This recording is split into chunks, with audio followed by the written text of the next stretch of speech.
It's just such a fun movie to watch. It's a big comfort watch for me. So Empire Strikes Back, it's the point where Star Wars become like the whole universe. I look like a loser with my list here. Q&A, our first Q&A.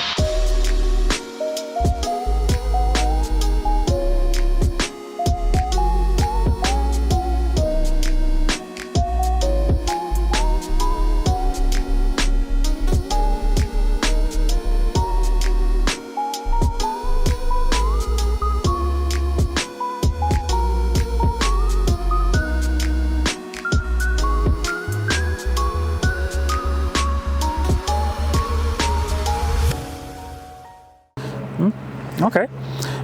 Number 5, the 400 Blows. Okay. Yep. Okay. Yep.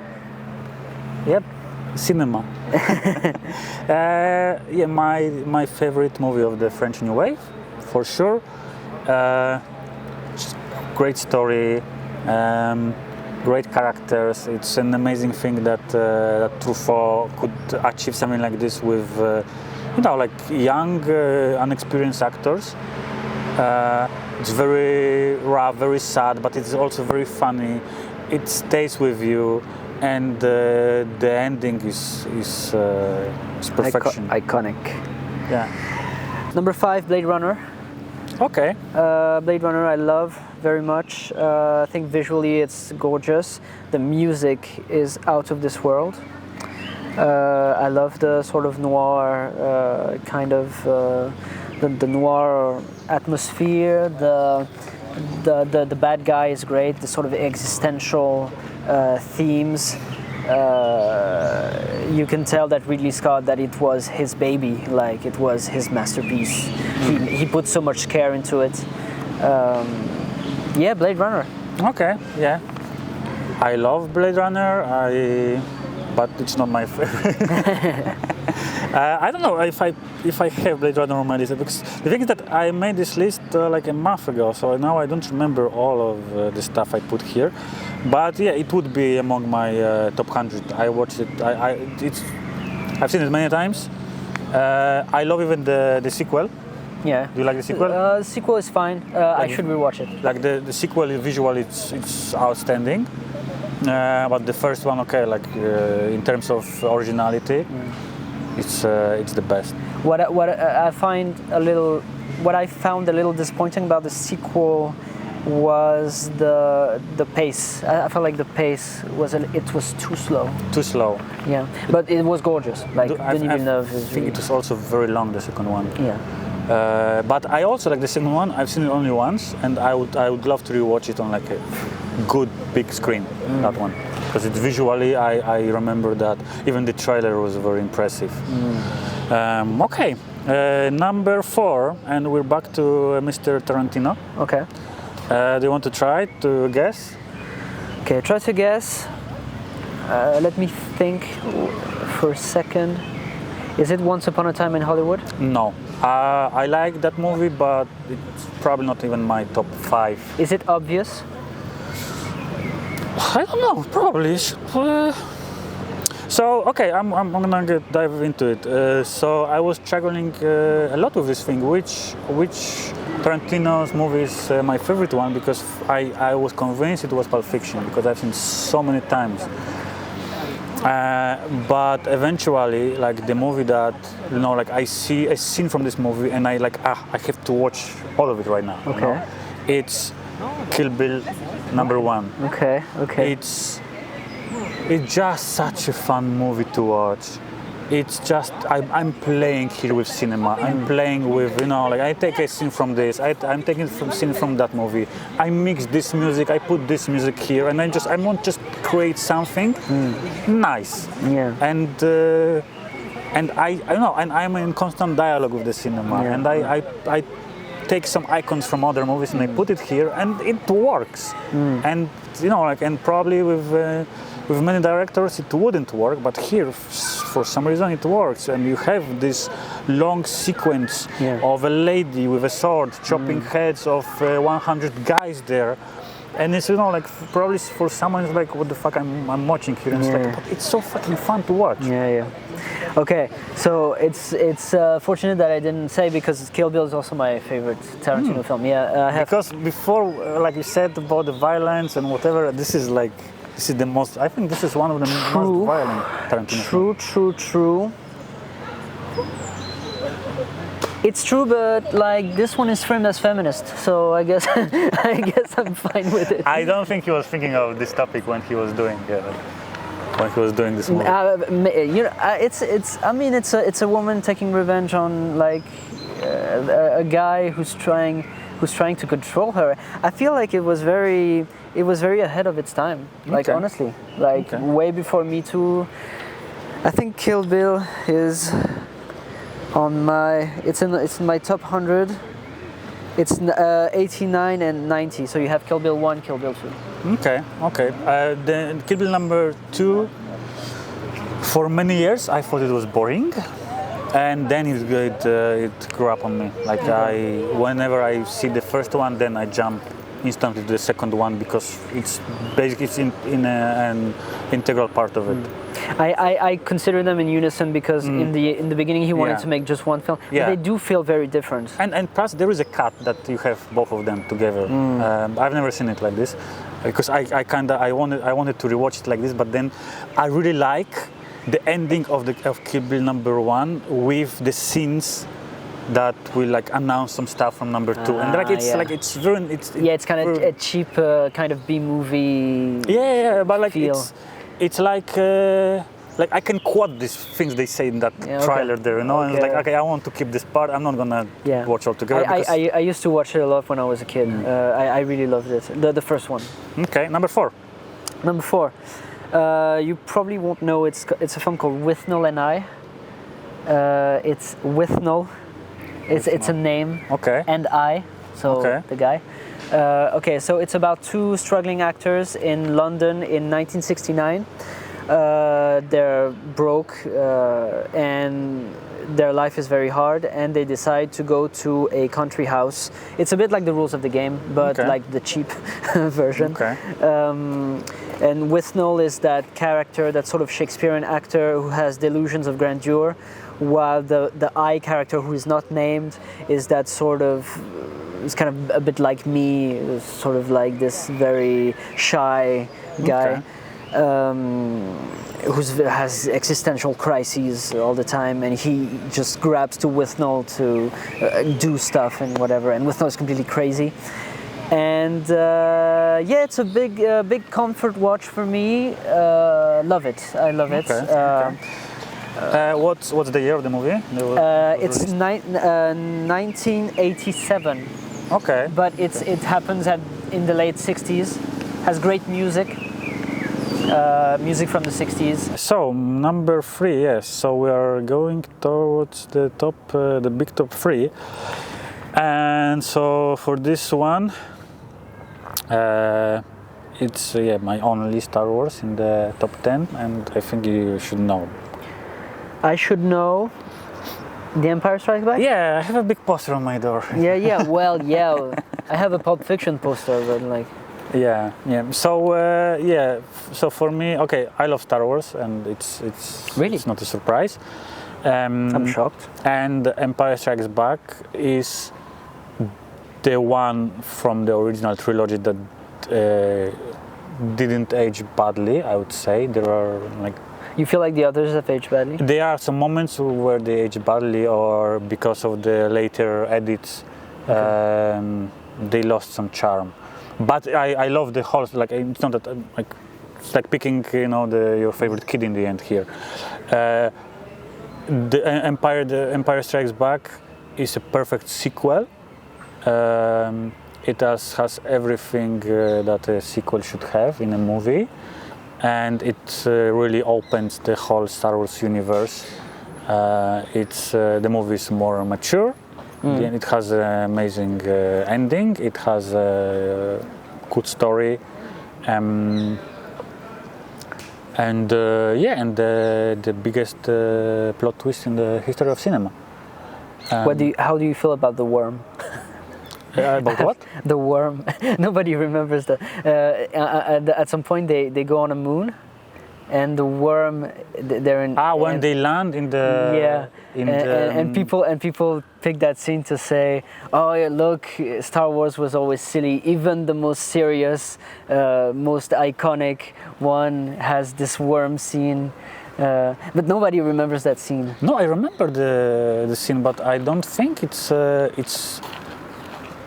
bad scene. Sorry. Okay. So they escape from the Empire with the Falcon, and they find like it's not even the moon. Like it's it's an asteroid. It's an asteroid. Yes, they go inside the asteroid, and they, without knowing that, they land inside the mouth of like a big space worm. But I don't see it as like a big space worm. It's like a space creature, that lives in the asteroid. And they realize at some point that they are in its mouth, and they have to escape. Yeah. And it's kind of it's a bit comic relief. Okay. When they discover when they discover that they are in a weird space, they start shooting inside, and they start moving. I think it was original and brilliant in the end. But yeah, so Empire Strikes Back, it's the point where Star Wars become like the whole universe, basically. Okay. I like Star Wars very much, but it's lower on my list. But like the original trilogy, I like very much. Yeah, I like in the Empire Strikes Back, I like Dagobah, the planet with Yoda. I always like this part, very very eerie. Number 3. Yes. A film called Synecdoche, New York. Like I look like a loser with my list here. No, it's okay. It's okay. I have just most popular like, stuff. I have Blockbuster, but yeah, it's like okay. So it's Synecdoche, New York is a Charlie Kaufman film. I've talked to you about Charlie Kaufman. I really like. He's a screenwriter, very well known, and it's his first film he has directed.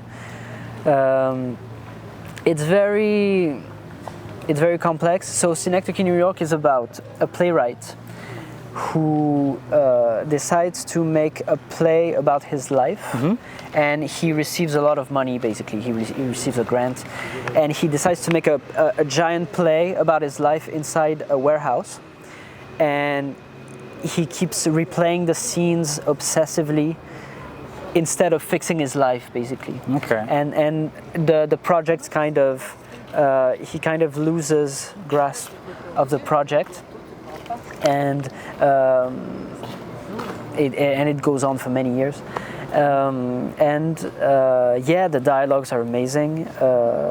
I feel like it's a great film about creation and creativity. About the nightmare of creation. Okay, basically. okay. Again, like the year of the movie? 2008. Okay, so it's kind of... It's pretty recent. Pretty recent, okay. The top of the list is in the 2000s. And it's in English? It's in English. It's in New York. Okay. Number 2, and here I have another movie by Coen Brothers. So do you want to try to guess? Miller's Crossing? No. I don't even know this movie.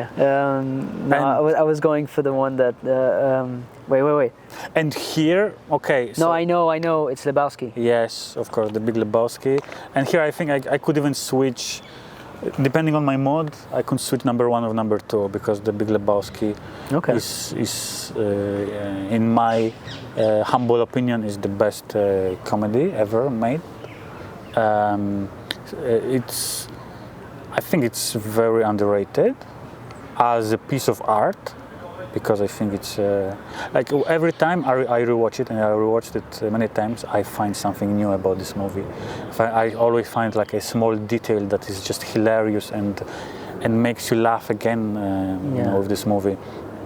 Like it's a silly story, but has also a lot of truth. And you can cut from the movie every scene, and it's just iconic. Okay. Every single scene, every single moment. So yeah, it's definitely one of my favorite movies, and this is one of the movies that I would take with me to to a deserted island to rewatch it over and over again. I like the Big Lebowski. Yeah, it's cute, but it's not on my list. But yeah, I like. How many times have you seen it? I've seen it twice. When? I've seen it when I was 16, and I've seen it more recently. I think something like 5 years ago. Okay. And it didn't grow up on you? It was cool. The thing I have with the Big Lebowski, which is often something that comes up a lot, is I don't get it. Like, I don't understand why I'm watching this guy.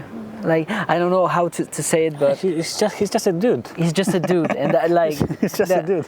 That's the point of the film that is often like thrown in your face. Again, it's just a guy. Well, the first scene is the dude is buying a carton of milk in the supermarket. So of course he's buying the carton of milk because his favorite drink is the White Russian, which is vodka and milk. And so you watch it the first time, okay, and he pays 80 cents with a check. No, and it's already hilarious because like, okay, it tells you everything about the character. He doesn't even like, he's too lazy to go for some cash or whatever. But then you watch it again, and he pays for this fucking milk with a check that is already expired. Okay. Okay, what is your number 2? You have to guess. Mulholland Drive. What? Okay. Okay, Mulholland Drive is amazing. Yeah. Yeah, you want to explain that the memory card just kind of broke? Yeah, so, we had to redo this. So we're very lazy, part. so we don't want to do it again. Yeah. Okay, Mulholland Drive, amazing. It opened up my mind to the possibilities of what cinema could be. When I watched it when I was 12, I really loved it. And it's amazing. I like the underground scene with the theater. I like the diner scene with the hobo. And it's very scary, very mysterious, has a lot of layers. And finally, best sex scene in the history of cinema. I don't remember the sex scene. The sex scene. I have to rewatch it. The two main characters. So I've seen Mulholland Drive only once, and then I've seen a couple of scenes at the university, because when you study film theory, usually you have to see something from Lynch. I was always biased when I was watching the movie because I knew some stuff before watching, like that the movie was supposed to be a series, but and the movie is basically the first 2 episodes. So it was just the pilot of the series, but it was never greenlit for the whole season. So whenever I could see some weird stuff on the screen, or whenever there was something awkward or like something that I couldn't understand, I was thinking like, okay, because it's just it's unfinished project. Probably it was supposed to be explained later on. Like for example, the first scene where we see a couple of detectives. It's not the same that we see later on. Like we have completely different detectives at the beginning that they never come back. For example, why? Because they were supposed to come be back. A series. So I was a bit always biased while watching Mulholland Drive, but I can recognize the creativity, and it's a brilliant movie to watch.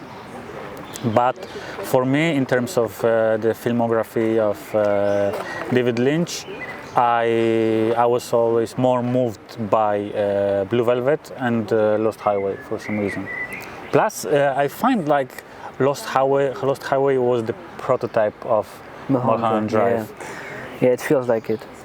I feel like Mulholland Drive was more emotional ultimately than Lost Highway. I feel like Lost Highway, it's a bit cold for me.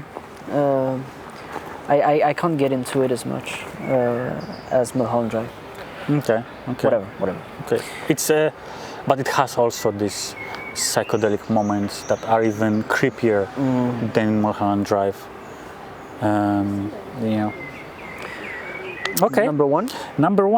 Do you want to start with? Okay, I'm gonna start because we're gonna do a bit faster. My number 1. So as we said before, it's Call Me by Your Name, and I'm gonna say it again. I can't explain why I love this movie. Like my words won't be able to explain why I just love the vibe of this movie. The small moments, like little scenes there. It's just the whole vibe, and I wouldn't say it's the masterpiece of the cinema. I wouldn't say it's the most brilliant piece of art.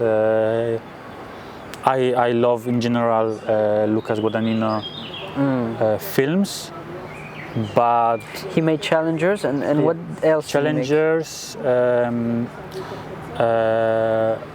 Boons and All. Okay. Then he made the remake of Suspira.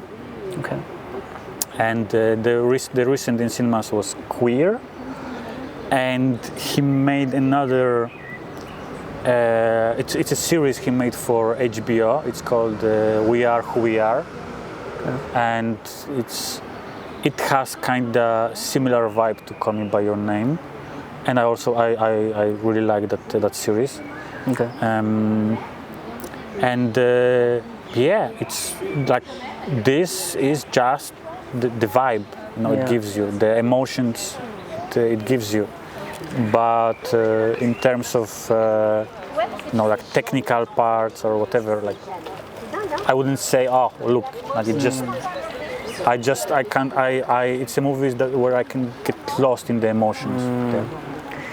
It is very like I like Call Me by Your Name a lot for the vibe. The vibe was really cute, very summery.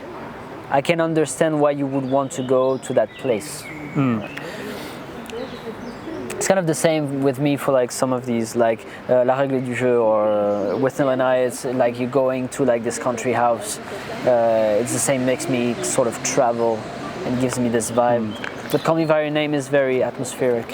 So for me, like, for example, the part when they are on the bikes and they are going like to this almost empty square somewhere, and you have the music, and it's the summer, and you see it, and you're like, I know this place, even I don't know this place, but I know this place. It's a place from my past, and I would like to go back there. Okay. What do you have like a favorite movie, a favorite scene from this movie? Do you have something that stayed with you? Because you've seen it recently. So. I've seen it recently. So I liked Timothée Chalamet's performance. I thought he was great in it. You know, it's funny. The stuff that stuck with me was the peach scene.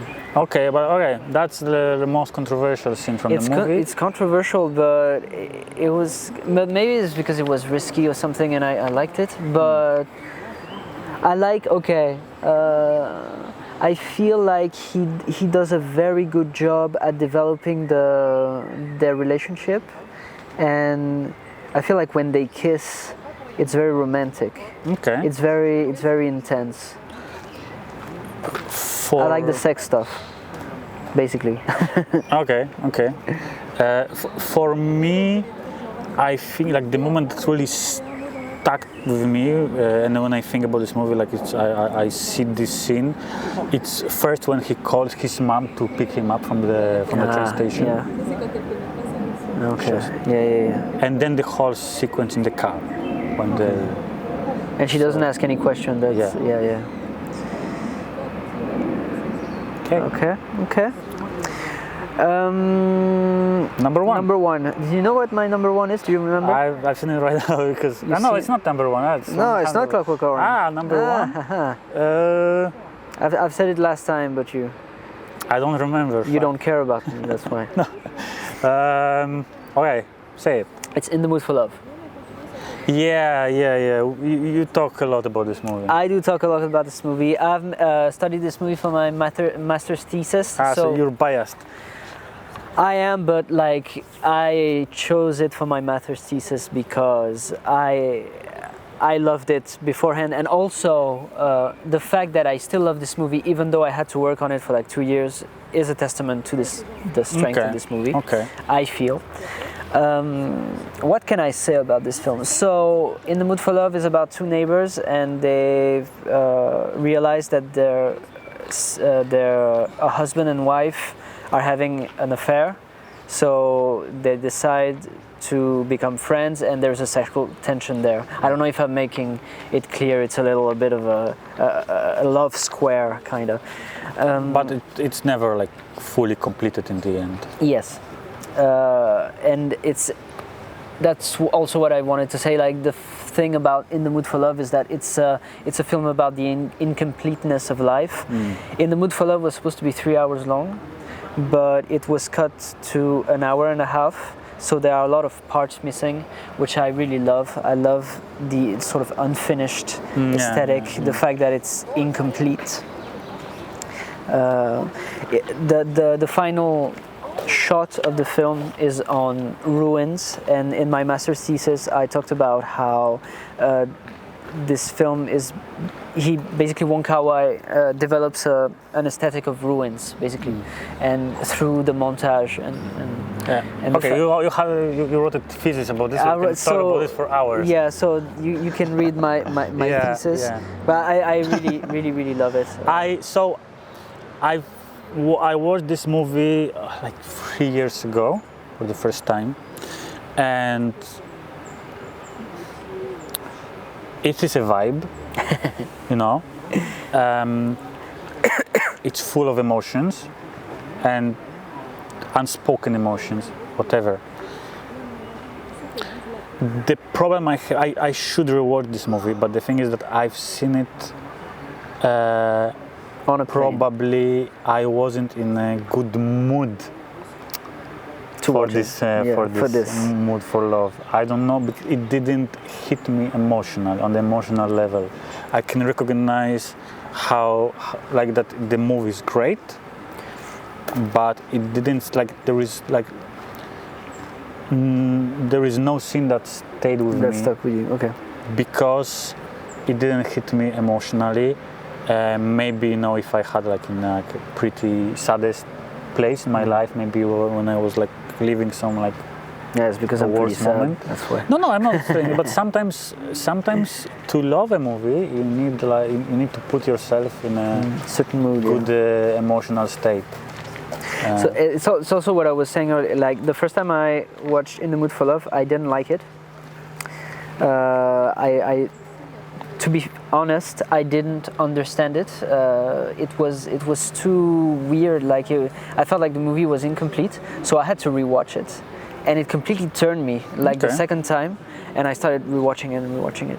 And this is why I don't go by like, do I want to rewatch this film? I want to rewatch every film, because even the films I haven't liked, I want to know why I don't like them. Like I want to rewatch them for that, and maybe I will find something. So. Okay. So we are done. What is the most surprising thing? The most surprising thing about this list? Yeah, from my list. From your list? Yeah. I wasn't expecting Nolan, honestly. Okay, yeah. And there are two if we count top 15. I didn't think you liked Nolan so much. I don't have any Nolan on my list. I never like Nolan. I can't. It's cute, but like my favorite was Memento. I like Memento because I felt like it was very entertaining. And extremely original, that one. Yeah, it was very well made. But I like almost all of his movies. So like quickly. So the first Batman was great. Then we have The Prestige. Was haven't seen The Prestige. It's. I think it's you should see at least The Prestige. It has a very good story. Then we have the Dark Knight, awesome. It's on my list. Then we have the Inception. You don't like Inception? I like some parts of Inception. I like the concept, and I like the parts in Paris. Very aesthetic, very pleasing. It's very interesting in terms of writing. I find that The problem I have with Nolan is that Inception is gorgeous and whatever, but then it ends into that sort of kind of shootout gangstery thing where everybody's shooting at each other. And it's not the direction I wanted to go. Like, it's why I have problem with Scorsese and stuff like that. It's just people shooting at each other. Yeah, because it's a heist movie in the end. It's a heist movie, yes. So you would expect some a bit of action there. True. I want to see a concept like this used for something else than just entertainment like this. Okay. But maybe I don't get it. Okay. Okay. Like the two movies by Nolan that I didn't enjoy were the Dunkirk. It's a bit because the Dunkirk should be like a very simple story, and he did like a whole thing. It was too much. And then Tenet. Yeah, nobody liked this one. Because Tenet it's very hard to follow, and plus I've seen it in an open space cinema with bad sound. Okay, yeah. So I lost probably like 50% of the... Even in closed space, the sound wasn't very good. Like I couldn't understand. I had to read the subtitles. But I'm planning to rewatch Tenet because I think there is like under like the surface. I think there is something. Tenet was interesting. More brilliant. But yeah, I don't know. I felt like he was losing himself a little. Do you like Oppenheimer? And the Oppenheimer was lovely. I liked it, but I think because it was so long, at some point it's becoming a bit boring. It should have been shorter. I feel like it had been shorter, less ambitious. It would have been like a really nice. I loved the Robert Downey Jr. part in the Oppenheimer. The part like when he prepares the bomb and that was a bit less entertaining in it, but it's not like it's not a typical Nolan movie, I would say, Oppenheimer, because he takes like a very serious topic there. Visually, outstanding. Yeah. Like some shots are just sick in that movie. Yeah, the explosion is great. Yeah, Oppenheimer, it was good. It was good. Okay, that's... What was most surprising about my list? About your list, probably, I would expect a bit more maybe of blockbusters, but yeah, I know you already almost 2 years, so yeah. Because I have more blockbusters, but closer to like the like more in the list. Like most surprising thing, I didn't find anything. It wasn't surprising. Dumbo probably. Dumbo. What was the number of Dumbo? Number 8. Okay. My favorite animated film of all time, technically, but it's like a tie with Toy Story. Okay. Yeah. But like this is because you connected to your childhood, basically. Yeah. If you watch this movie recently, I think I'd love it. Honestly, yeah, because it's on acid. This thing, like the dream sequence, it's so fucking crazy. Dumbo it's an acid trip. The colors are so bright. It's so like showing this to children is really, the emotions are so intense. It's so weird. Okay. Kind of psychedelic. Okay. So so my thing would be like Dumbo and. Okay. And you're surprised by Nolan on. I was surprised by Nolan. Okay. Fargo didn't surprise you? No. Okay. No, because you talk about the show a lot. Okay. So, yeah, the Coen Brothers, I could see you watching that. Yeah. It's a pity I don't have in my top 10 or top 15 Kubrick. Or also Scorsese is not here. I wanted to talk about a lot more films, but like we don't have time. What do I have about Kubrick? 30 Barry Lyndon and The Shining. Okay, so basically if we go a bit deeper, like Kubrick is number 19 on my list, the first one. Clockwork Orange. Of course. Okay. And then we have a lot of movies about milk. Yeah, then we have Fight Club number 25, something that may be interesting. Another superhero movie is number 31. I'm gonna guess, is it Marvel? No. Spider-Man? Spider-Man is Marvel. Spider-Man is one. Yeah, true. No, it's a Watchmen, so it's... Watchmen. Yeah, it's DC, but like it's not connected. I really want to rewatch Watchmen because I really liked it the first time. The first Paul Thomas Anderson is number 32. Which is? There Will Be Blood? Almost. I think There Will Be Blood is a bit further. Yeah, it's number 48. Number 32 is Magnolia. Oh, Magnolia is 19 for me. Oh, okay. Damn. Okay, we're there. Okay. And here I have to take out something that I said about Scorsese. That I said the Wolf of Wall Street is like the most entertaining and he's like the movie that I could recommend to someone. But there is one that I really like. I forgot about this one, and it's The Departed. Departed. Okay, I haven't seen it. Okay, this is it's a good movie. It's a remake of like I think of a Korean movie. Have you seen Raging Bull? Yeah. Love Raging Bull. Great fighting scene. Yeah, the fight scenes are amazing. Yeah. Okay. The Prestige is number 47, by the way. Okay. Q&A. Our first Q&A. What does creativity mean to you? What does creativity mean to me? Yeah. That's a broad question. That's a very broad question, but it's not that hard in the end. Because for me, like the meaning of the word creativity stays in the word creativity basically. It's create. We have already there. So for me, it's to create.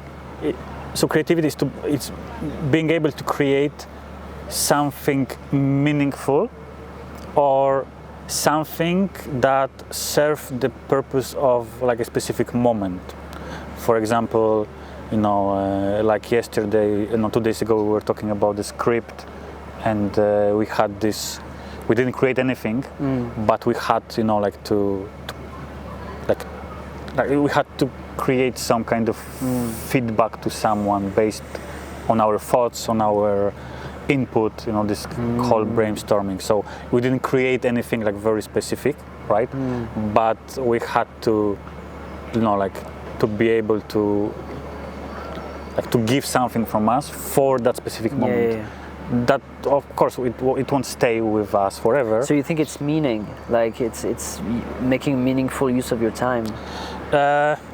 No, like I said, there are two things. It can to create something meaningful, or something that that serves the purpose of the moment. Let's say, because it could be creativity to create some a piece of art, Okay. Or to give a feedback that was we needed in that moment. Okay. For me, creativity, because I was thinking. The most important thing for me is to give, actually, because when I was younger, I thought, I want to be famous, I want to be adored, whatever. Okay. And I realized that actually what I like to do when I create is basically to give to people something, even though sometimes they are ungrateful. And you probably know this, every artist knows this, of people who sometimes you spend months a week on something and people don't get it or they don't care, whatever. But it's a gift. It's a gift nonetheless. So this is very important for me. It's my way of giving. Okay. This is my answer. Okay. Timothée is asking. Timothée Chalamet. So no pressure. Do you believe everyone is creative? Do you believe everyone is creative? I have to say no.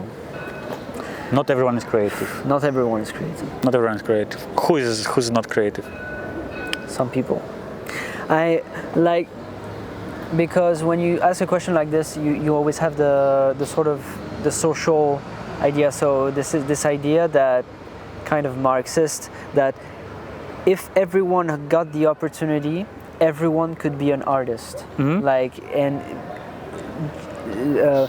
Poor people cannot create because they are poor, but it's more complex than that, because if you see some rich people and they don't have a single creative bone in their body, they don't give a shit.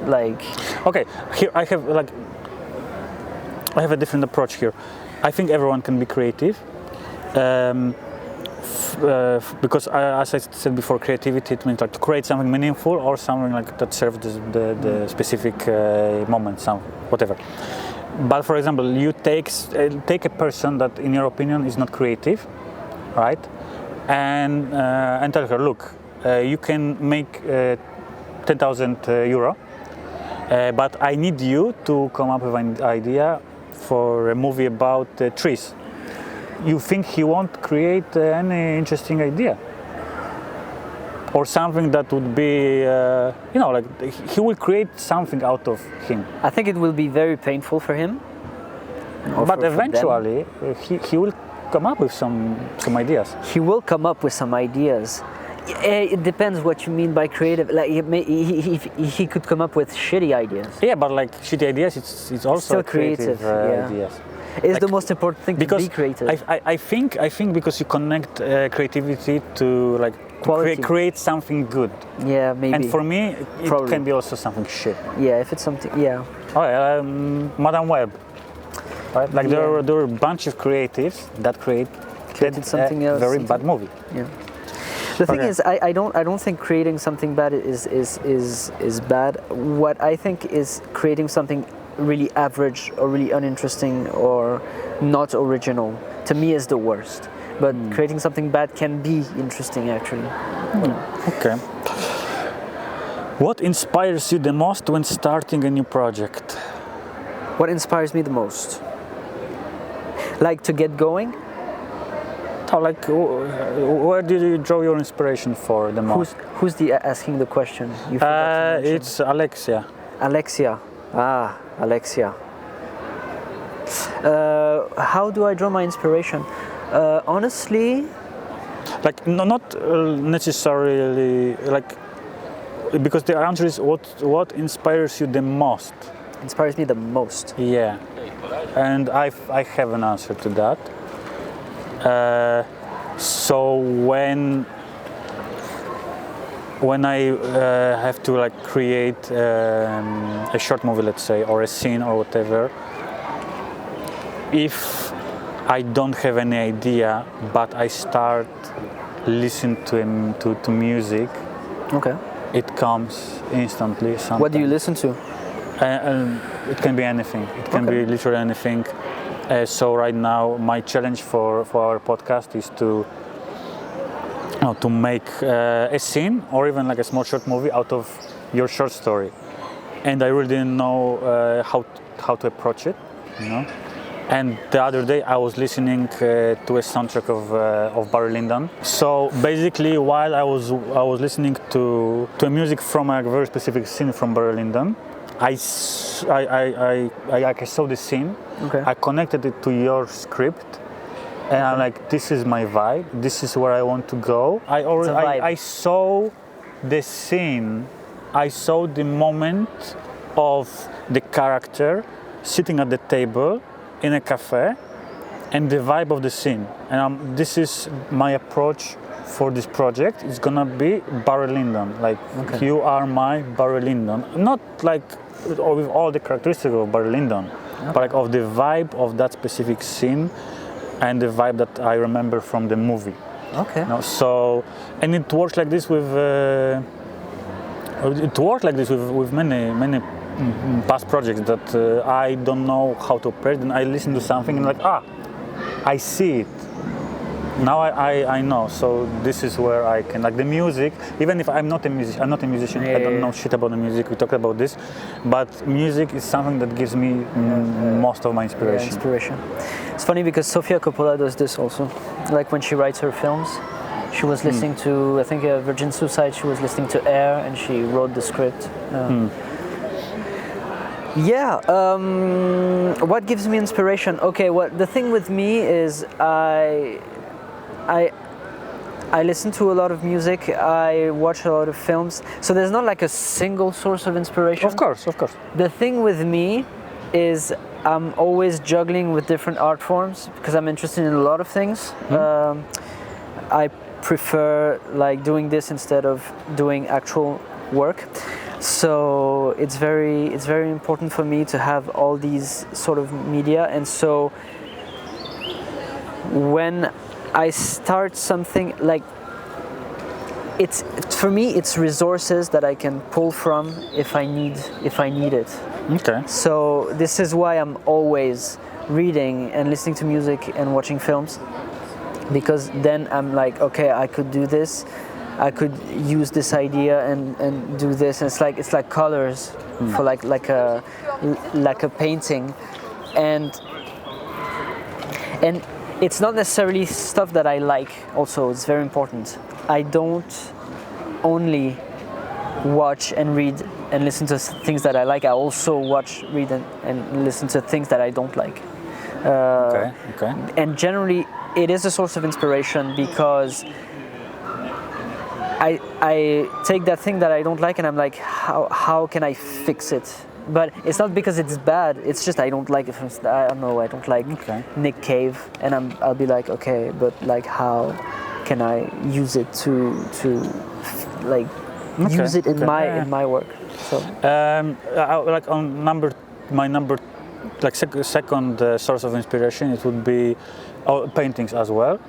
When I go to like a gallery, art gallery, I tend to take a lot of pictures of the paintings that I like, and I know like there is this feeling that why you're taking the pictures of a picture, and like I really don't like when people say like, why you're doing this, you don't need this, you will never look at it. I like doing this because I will remember, and then one day I know that I'm gonna get back to it. I'm gonna check like what I liked, and it can give me some inspiration for the visual style of a certain, even a picture, photography.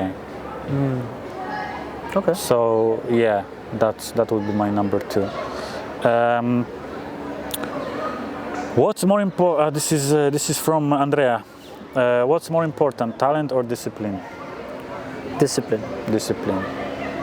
Same. Yeah. Like you can have a lot of talent, but if you don't have a discipline, you won't do anything with that. I would even say that discipline is more important than motivation, because like you can be very motivated, but like if you don't have the gears to keep you going, I think you can be even more successful without, like, if you have talent and discipline, then you're gonna be a brilliant artist. If you have just discipline, you can still create some, you can still be successful, but if you have just talent and no discipline, it's us. Nothing. Yeah, it's us.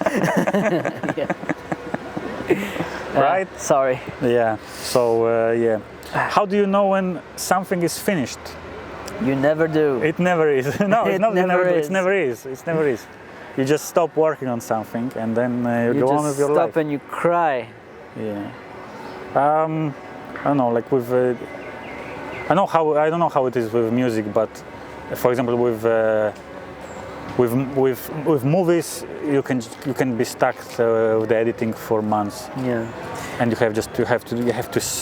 have to know where to stop and just move on with your life. With music, it's the mixing. It's a nightmare. It's a nightmare. It's very famous. You have a lot of memes about this. Okay. Can creativity be taught? Yeah, I guess. Yes, of course. That's for me, like, yes. There are different exercises you can do. This what we are doing right now. It's one of the exercises as well. The podcast, the whole thing, but that's why also I think we start doing different creative projects even in the kindergarten. Like all the stuff we do with art, with music, with writing, then in school, high school, whatever. This is also to teach us how to be creative. Okay, let's check something. I have a question just for Maxime somewhere. Okay. Why are you so handsome? Very good question. Has any song made you cry while writing or performing it? Oh.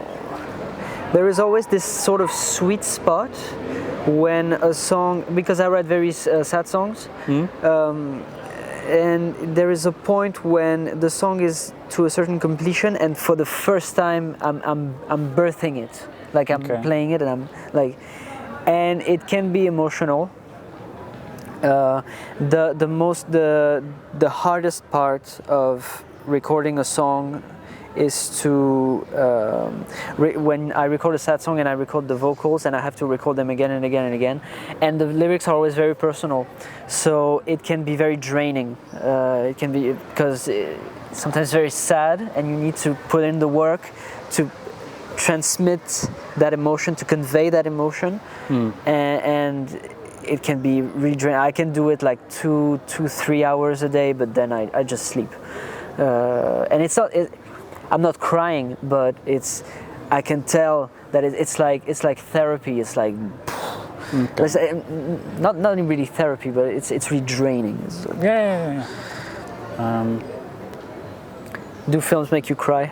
Like when you do the editing? Well, no, when I do the editing, no. It sucks. no. It never happened that I would cry during the editing or even filming. Or writing, watching a movie, but it's different. No, like I think it never happened that the creative process made me cry. Yeah. Maybe how bad it is. I was like, this is shit. Wojtek, a specific question is, what's your dream film project? My dream film project. Yeah, my dream film project. Do you want to? It's for you. Yeah, it's for me. It's for you. Because I'm never going to make a film, so. No, but I'm like, here. Okay, I will never make this movie, but it would be a movie in Star Wars universe. Okay.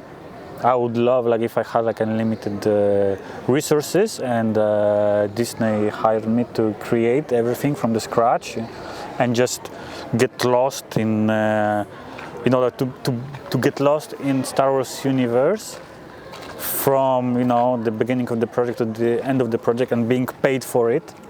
Like we start from research, like where do you put your movie, in which time slot of the universe. But what would it be then? Like what would interest you about it? Like would it be before the original trilogy? It doesn't matter. Prequels? It doesn't matter because how far are you with Andor? Halfway through. I'm at episode 6. Okay, so do you think the movie the series would be worse if the director set these events in a different time slot? What is brilliant about Andor is that I feel like it does make very good use of the time it's in the Empire. Okay. And so I don't think it could be in another. Like you need to know. But I think they could make like a spy character with the same struggles and similar characters in let's say 1,000 years before the episode, the event from any trilogy we saw, and it can be the same in the end because like the Star Wars universe is so rich. It's true that because we are exploring this small parts right now. But for me, the most important would be to tell an interesting, close story with some references to Star Wars universe. So I love Andor. Like for me, Andor right now is the best thing that happened to Star Wars since Empire Strikes Back. That's no doubt on I it. agree. So, and we don't have lightsabers in the series at all, which is also a great thing. It's very particular because Star Wars, without lightsabers, how can you do it? Yeah, you can do it. I would love to make another spy story, or even an adventure story. Okay. Skeleton Crew was kinda going that way. It was great, but it was for kids. So I would do something like this with the same vibe. For adults. For adults, yes. Okay. Yes.